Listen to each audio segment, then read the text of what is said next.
जय हिंद साथियों, EPS 95 latest news. Pension बढ़ोतरी पर बड़ी हलचल, एनएससी की केंद्रीय मंत्री से सीधी वार्ता। प्रिय साथियों, आप सभी को तो मालूम ही होगा कि ईपीएस 95 पेंशन को लेकर देश भर के पेंशनर्स लगातार संघर्ष कर रहे हैं। इसी कड़ी में एनएससी की टीम हाल ही में 2 बार दिल्ली में डेरा डालकर केंद्रीय श्रम मंत्री से वार्ता के प्रयास कर चुकी है।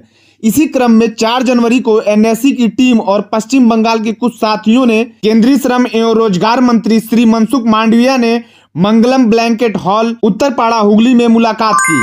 इस दौरान श्रम मंत्री वहां उपस्थित यूथ इंडस्ट्री ट्रेड यूनियन के नेताओं से संवाद कर रहे थे और उनकी समस्याएं सुन रहे थे। उसी समय एनएससी के प्रतिनिधि श्री धीरज झा एवं अन्य साथियों ने मंत्री से सीधा और बेहद अहम सवाल पूछा। जो व्यक्ति मात्र 1000 की ईपीएस 95 पेंशन पा रहा है, वह अपने रहने खाने, बिजली के बिल और दवाइयों का इंतजाम कैसे कर रहा है? केंद्र सरकार इस गंभीर मुद्दे को क्यों नहीं सोच रही? इस सवाल के जवाब में श्रम मंत्री ने एक खुलासा किया और कहा, सरकार सभी के लिए समान और सम्मानजनक पेंशन की दिशा में काम कर रही है। उन्होंने संकेत किया कि जो योजना तैयार की जा रही है वह केवल न तो वर्तमान बल्कि भविष्य के पेंशनरों के लिए भी अत्यंत लाभकारी होगा और उनकी घोषणा बहुत जल्द हो सकती है। इसी बीच आरटी मजदूर संघ ने भी अपने मांग पत्र में 1000 की पेंशन को बढ़ाने की जोरदार मांग रखी।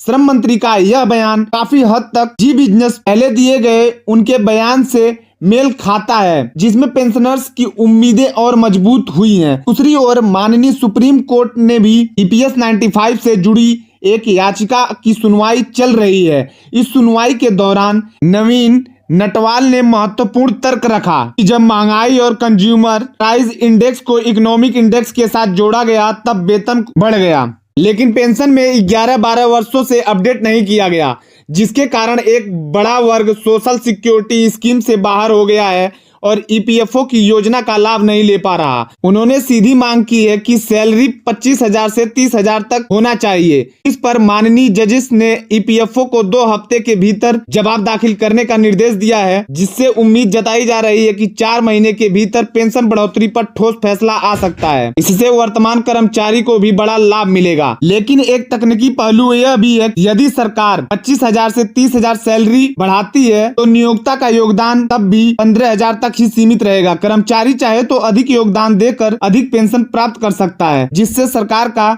उद्योगपतियों पर और अतिरिक्त बोझ नहीं पड़ेगा। हालांकि संगठित क्षेत्र में नए कार्मिकों को जोड़ने पर पेंशन फंड पर क्या असर पड़ेगा, यह एक गंभीर चिंता का विषय बना हुआ है। एनएससी की टीम को अपने विश्वसनीय सूत्रों से जो जानकारी मिल रही थी, उस पर अब जी बिजनेस की रिपोर्ट का मोहर लग चुका है। जी बिजनेस ने एक लेख प्रकाशित किया है, जिसमें आगामी बजट ईपीएस 95 पेंशन 1000 से बढ़ाने और वेतन सीमा को 15,000 से ऊपर करने पर विचार होने की बात कही है। अगर ऐसा होता है तो बहुत जल्द सीबीटी की बैठक के लिए बुलाया जा सकता है और सरकार तारीख घोषित कर सकती है। इसी बीच एनएससी की कुछ सक्रिय टीम महाराष्ट्र, गुजरात, ओडिशा, तमिलनाडु सहित कई राज्यों में बैठक कर पेंशनर्स को संगठित कर रही है। दूसरी ओर कुछ राष्ट्रीय नेता दिल्ली में लगातार संपर्क साधे हुए हैं ताकि हर कार्रवाई की सटीक जानकारी मिल सके। देश भर में पेंशनर्स सभाएं भी अपने साथियों को आंदोलन के लिए तैयार कर रहे हैं। पेंशनर्स अब सरकार को साफ चेतावनी दे रहे हैं कि बार बार की लड़ाई नहीं, अब आर पार की लड़ाई होगी। उनका कहना है कि इस बार दिल्ली जाएंगे तो पेंशन बढ़ोतरी की घोषणा करवा कर ही लौटेंगे, वरना वहीं कुर्बानी देने को भी तैयार हैं। अब आप सभी एक छोटी सी क्लिप ध्यान से देखिए। लोग हर तरीके से जो है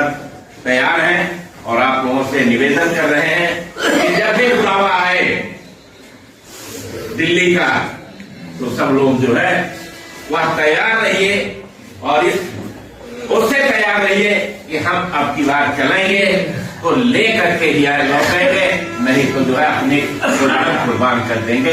इन्हीं आह्वान के साथ मैं आप लोगों का धन्यवाद देता हूं। इसके साथ ही एनएससी टीम को भी पूरी तरह तैयारी रखनी होगी, क्योंकि सरकार आंदोलन को कमजोर करने के लिए सकारात्मक खबरें भी फैला सकती है। इसीलिए सभी पेंशनर्स को सतर्क, संगठित और एकजुट रहना होगा। अगर जानकारी सटीक लगी हो तो वीडियो को लाइक करें, ज्यादा से ज्यादा साथियों तक शेयर करें और चैनल को सब्सक्राइब करके अपना समर्थन दिखाएं। धन्यवाद।